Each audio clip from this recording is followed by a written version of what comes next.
My name's Shane Wood. I'm one of the co-chairs of the project here that we have going for you guys, and wanted to come tonight to help explain what's going on. And we have a story here in just a minute I want you to hear, because I think it's really neat.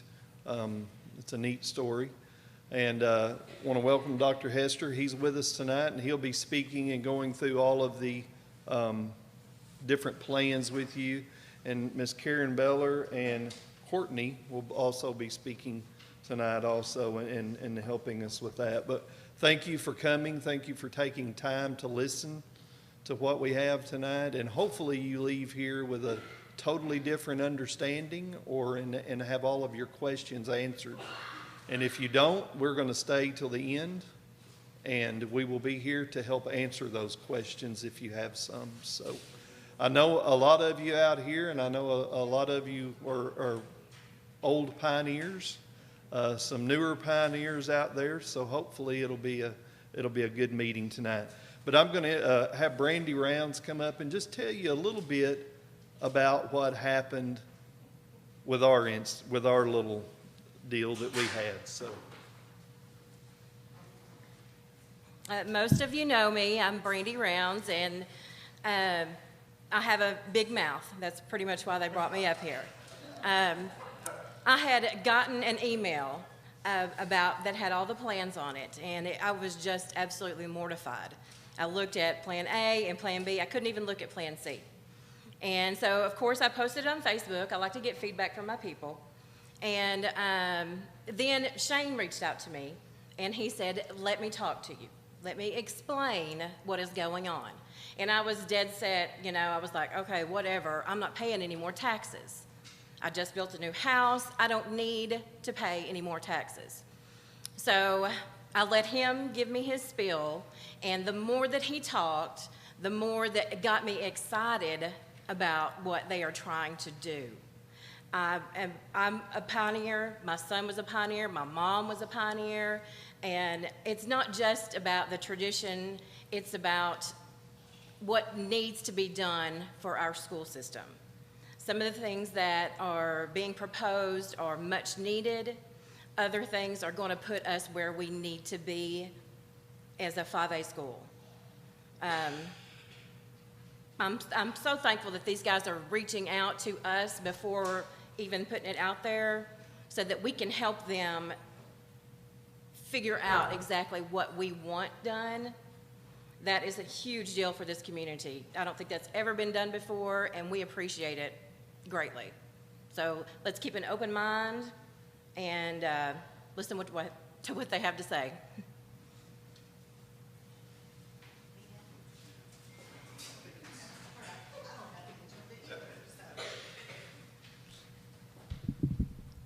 Good evening.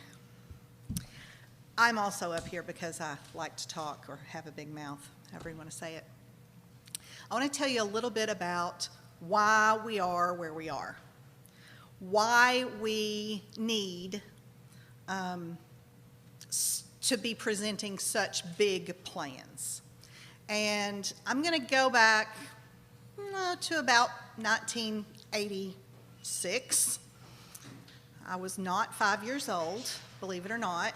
I was a senior in high school. Oh, so sorry. Thank you, Courtney. I was a senior in high school, and our school district brought in DeShay. We annexed DeShay. It was, the state said we had to do it, the certain number of small schools. It happened all over Arkansas. And not all of the students from DeShay came to Batesville. Some of them went to Southside, which was actually closer, to where they lived. But we took on the DeShay School District, which means we got the DeShay School District buildings. We also got any debt or any millage type of debt that DeShay had at that point. And then it was probably another 12, 15 years, something like that, before we annexed another district. But the precedent that we set when we took on DeShay was that we would try to maintain a presence in the community. And so if you've ever been up to the Deshay School, they had all of their schools in, basically one campus, and the buildings were, some of them were newer, but they were all still pretty old.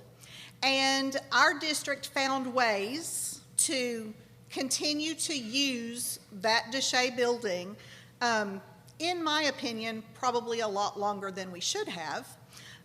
But we had set that precedent. So the same thing sort of happened when we took in Cushman.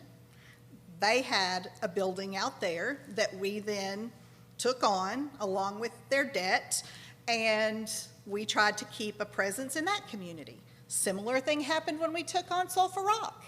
We got their students, we got their property, we also got any debt that they had. That's just the way that it works. So the school at Sulphur Rock was newer, and it makes a great elementary school. As a matter of fact, it had a nice gym and everything, and the elementary school got the benefit of that.